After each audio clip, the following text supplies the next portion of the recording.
on my young, there's some savages running your trap, at you up for them packages. Rob you for bricks, finesse you for pounds. Fuck all that talking, they laying you down. Gotta teach niggas about playing around. Cartel connected, you better respect it. Fuck up the paper, send you to your maker, they laying you 6 feet. What's up, everyone? Mr. Octagonal here from Octagonal Sports /Reacts. Make sure to hit that red subscribe button because we're so close to 100. I believe as of I'm recording this, we're at like 97. So just get us there. We're almost there. Let's do it. So today we're going to be doing the NFC East. We're going to be grading. We're not going to be grading. We're going to be grading the Giants, Eagles, Cowboys, and Redskins drafts. So let's get right into it.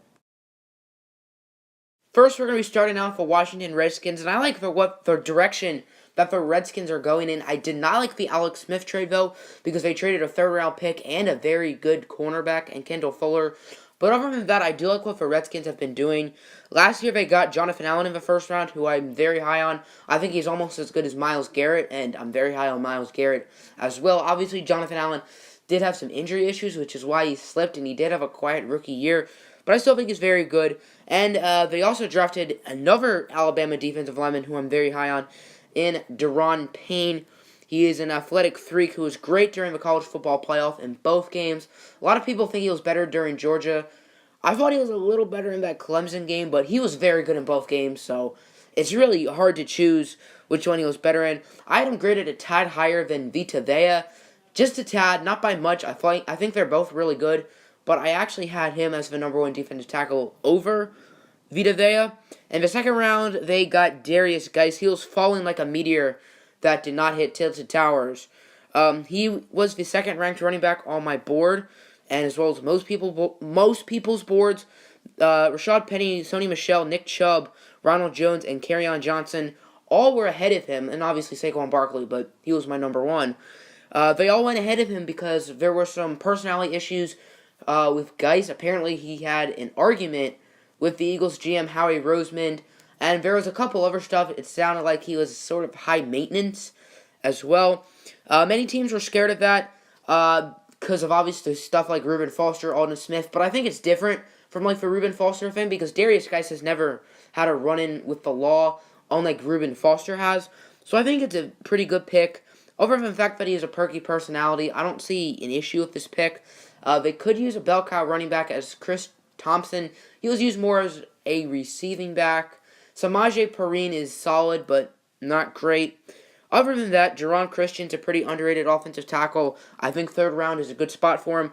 And Trey Quinn at Mr. Irrelevant, I think that's pretty good value.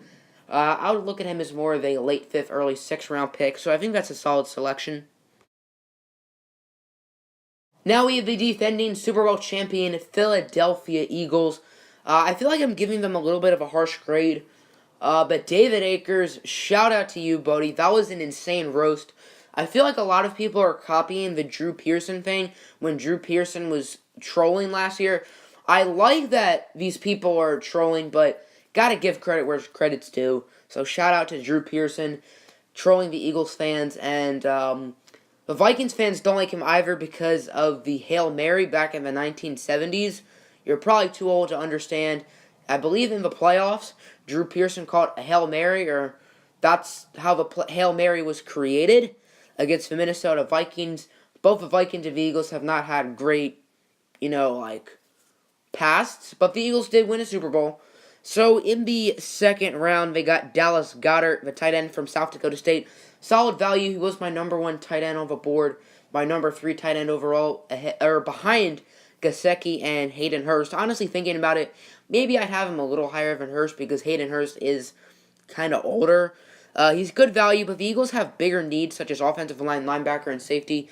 They did lose Brent Selleck and Trey Burton, but they also have Zach Ertz. So I think offensive tackle could have made more sense. Linebacker, safety, I think all those positions could have made more sense. Josh Sweat is a day 2 talent, despite of some knee injuries. Another pass rusher for them. That certainly doesn't hurt. And then Jordan Mailata, I probably butchered that in the 7th round, is interesting. He's a big guy, but he does not have any football experience as an Australian rugby player. But I'm excited to see if he can contribute in the NFL and if he will make the 53-man roster. each year I give one team A plus, unless no one deserves it. But every year I've done it, there has been a team that deserves it, and the Giants were very close to getting my A plus, but just missed out, just barely. The Giants did have a very good draft, though. They got the best football player in this draft, as well as a position of need in Saquon Barkley. Barkley has Hall of Fame potential and is an excellent weapon for Eli in the offense. I think Saquon Barkley is a generational talent. I am extremely high on him. I know a lot of people are high on him, but I'm extra high on him. I think he's the best young running back in the NFL, and he hasn't even played it down. I'm not saying he's going to be the best running back this season, but I expect him to run for at least 1,000 yards, bearing an injury, even though the Giants' offensive line sucks. But they did make their offensive line better by taking Will Hernandez, the guard from UTEP, in round 2. I believe he's first-round talent and fits a position of need. The Giants did lose Weston Richburg, and I'm not sure if they lost Justin Pugh. I think they kept him, but they still lost Weston Richburg, and they didn't win in the Andrew Norwell sweepstakes. So the Giants' offensive line still sucks, but it's certainly a little better. Lorenzo Carter's good value in round 3. I saw him as a mid-second round prospect, so I think that's a nice pick. They could use a linebacker, especially with the loss of Devon Kennard, who is now on my Lions. B.J. Hill and R.J. McIntosh at defensive tackle is very solid. Neither of those are huge needs, but I think they're both solid value. I'd say B.J. Hill is a late second-round prospect, and R.J. McIntosh is a mid-third-round prospect. But they already have Dalvin Tomlinson, who's coming off a great rookie year, and Snacks Harrison. Now, Snacks Harrison is 30, so I guess it makes somewhat sense because he's getting older, but it seems like one of them is probably not going to be in the long scheme of things, unless one of them can play end, because they did trade away a JPP. And in round 4, they got Kyle Lauletta, which is very interesting. I view him as a late third-round prospect, early fourth-round prospect, so this is where I thought he should go. Obviously, the Giants need a replacement for Eli Manning, but they did just pick Davis Webb, who didn't play last year, so I'm curious to see if either Webb or Lauletta can be for a replacement. Probably not Webb, because it seems like they're probably giving up on him. And last but not least is the Dallas Cowboys. I think they did a very nice job of hosting the draft this year, and I think they had some good value picks, but I think they could have worked on needs more. Leighton Vander Esch at 19 is not a reach at all. I think I had him as like my 22nd or 23rd best prospect, but they have a glaring need at receiver with cutting Dez and trading Ryan Switzer to Oakland. All they really have, I don't even know if they have Terrence Williams anymore, so all they have is Allen Hurns, and Cole Beasley is about 5'2". Actually, he's like 5'7". And they didn't worry about wide receiver till the third round. We'll get to the Gallup selection in just a second. Connor Williams fits a need in round 2 and is a phenomenal player. He can play guard and tackle, and the Cowboys could use a right guard or a right tackle. They have Lyle Collins, but Lyle Collins can also play guard and tackle. So I think both of them will be in the long scheme of things for the Cowboys' offensive line. They're at the right side. Obviously, their left side and center is set with Tyron Smith, Zach Martin, and Travis Frederick. Even though actually Zach Martin's more of a right guard, Lyle Collins has been playing left guard, so he can move back to right tackle, and Connor Williams could always move to guard. I do view Connor Williams more as a tackle, but he can also play guard. Michael Gallup in round 3 fits a major need, and he's a very solid player. I view him as an early third, maybe late second round prospect. I think I had him as like my 10th best receiver, so I'd say early third. I think I had Auden Tate ahead of him, but I didn't realize Auden Tate wasn't that good of a prospect after all. I'd probably replace Tate with like Dante Pettis, because I forgot Dante Pettis in that big board.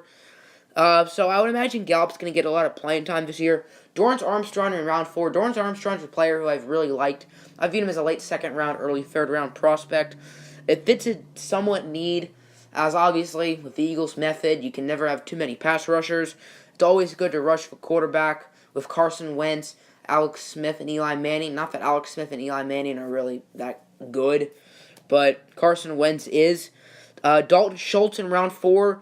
I think that's good value. I viewed him as a mid-third round prospect, and they really need tight end with Jason Witten retiring, and Bo Scarborough in round 7 is a pretty solid value pick. So hope you guys enjoyed. Like, subscribe,